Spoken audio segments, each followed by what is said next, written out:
Hi folks, this is Jimmy Eng. Welcome to Napkin Wizard. On Sunday it's Mother's Day, so today I want to show you and share with you a special napkin fold just for mom.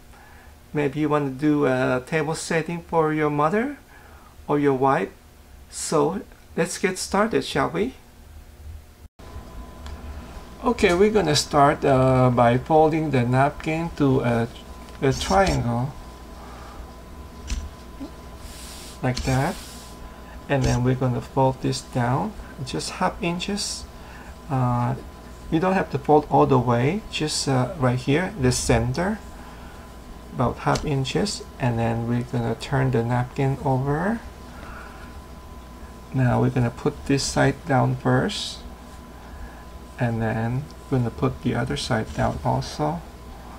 Now on this side we want it a little bit shorter, like this.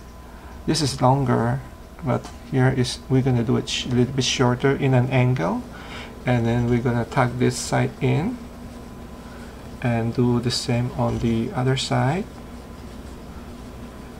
Now we're gonna do the last part is to fold this underneath.